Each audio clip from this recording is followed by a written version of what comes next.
बहुत समय पहले की बात है। सतयुग में एक राजा हुआ करते थे, करनंदम। वे बड़े ही धर्मनिष्ठ और सत्यव्रती माने जाते थे। उनका राज्य समृद्ध था और प्रजा सुखी। लेकिन उनके मन में एक पीड़ा थी कि उनके वंश को आगे बढ़ाने वाली कोई संतान नहीं है। राजा संतान प्राप्ति के लिए तप करने लगे। उन्होंने महीनों तक घोर तपस्या की। उनकी तपस्या से प्रसन्न होकर ऋषि मार्कंडे वहां पर प्रकट हुए।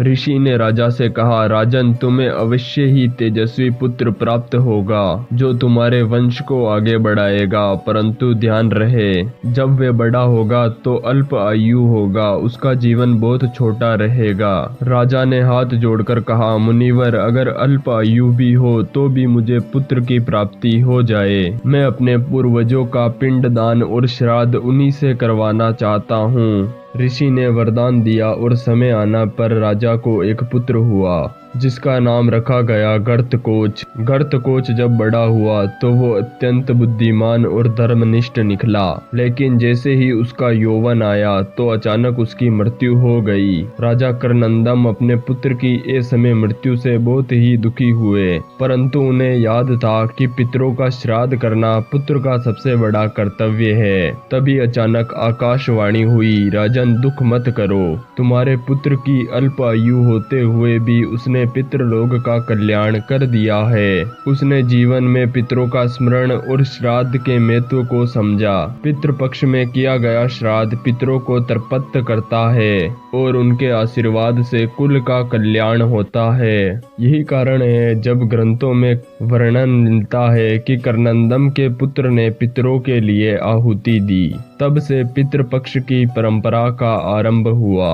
ये मान्यता है कि 16 दिनों में पितृ धरती पर आते हैं और अपने वंशजों से तर्पण, पितृदान और श्राद्ध की अपेक्षा रखते हैं। राजा कर्मनंद की मृत्यु के पुत्र के बाद पूरा राज्य शोक में डूब गया, परंतु राजा को ऋषियों के उपदेश याद आए। मनुष्य का जीवन चाहे छोटा हो या बड़ा, यदि वे पितरों का पुण्य चुकाता है तो उसका जीवन सफल माना जाता है। तभी पुण्य ऋषि मार्कंडे राजमहल आए और बोले, राजन, ध्यान से सुनो, ये संसार 3 ऋणों पर टिका है। पहला है देव ऋण, जो देवताओं की पूजा से मुक्त होता है। दूसरा है ऋषि ऋण, वेद शास्त्र का अध्ययन और सत्संग से पूरा होता है। तीसरा है पितृ ऋण, जो संतान, श्राद्ध और पिंडदान से उतरता है। ऋषि ने आगे कहा, जो लोग पिंडदान करते हैं अपने पितरों के लिए, उन्हें पितरों की आत्मा से आशीर्वाद प्राप्त होता है, और जो लोग इसे नहीं करते उनके जीवन में धन की कमी, संतान सुख की कमी और अकाल मृत्यु जैसी बाधाएं बनी रहती है।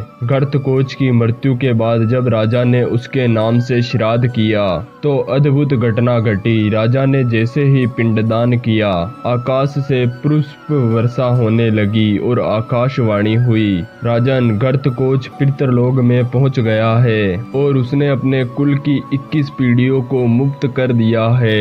यही पितृपक्ष का चमत्कार है कि एक सच्चे मन से किया गया श्राद्ध अनगिनत पितरों को तृप्त करता है। महाभारत के अनुसार पर्व में भी भीष्म पितामह ने युधिष्ठिर से कहा था, युधिष्ठिर, जो मनुष्य पितृपक्ष में श्राद्ध से श्रद्धा करता है, उसके पितृ उससे प्रसन्न होकर उसे दीर्घ आयु, पुत्र, संतान, धन और समृद्धि का आशीर्वाद देते हैं। पितरों की कृपा से ही देवताओं की कृपा स्थिर रहती है।